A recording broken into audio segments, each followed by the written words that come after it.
Hi, Coach Tasia here, and I wanted to talk to you about challenge groups.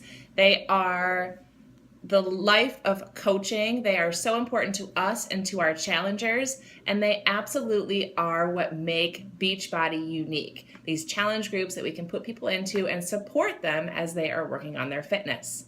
There are some tips that I have about creating challenge groups and also running challenge groups. So here are the basics.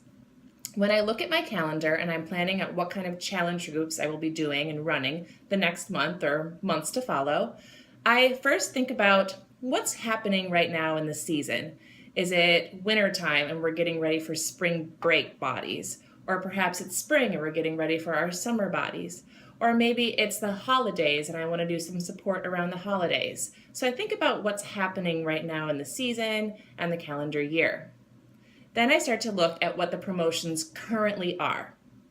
What is on sale right now with Beachbody?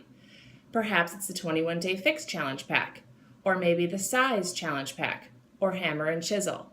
I will try to incorporate those challenge packs into my next challenge group so that people who sign up for the group can take advantage of what the promotions are. And that's really, really great because I want to offer people a sale, right?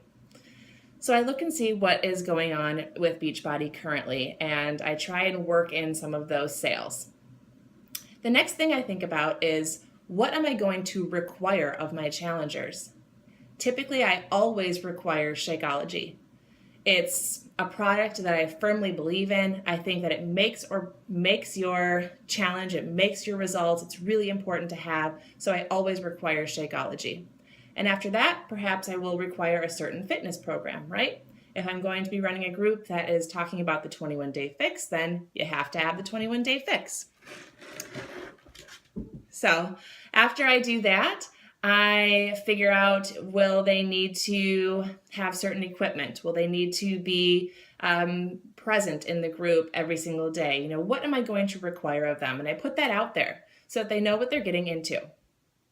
After I think about the requirements, the last thing that I like to think about is, what kinds of problems are happening right now? What kinds of issues are people having? What are people asking me? Like, oh, it's so hard for me to get motivated. I don't have time.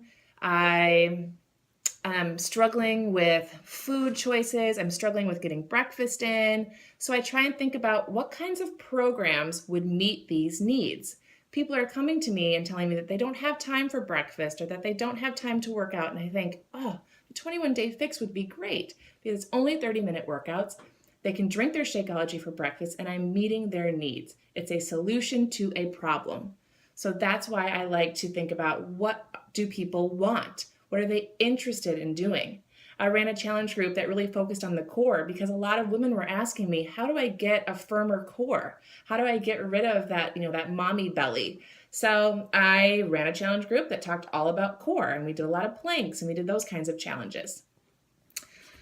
Okay, so once the challenge group gets started, I like to do certain things that are just general tips when running an actual challenge group.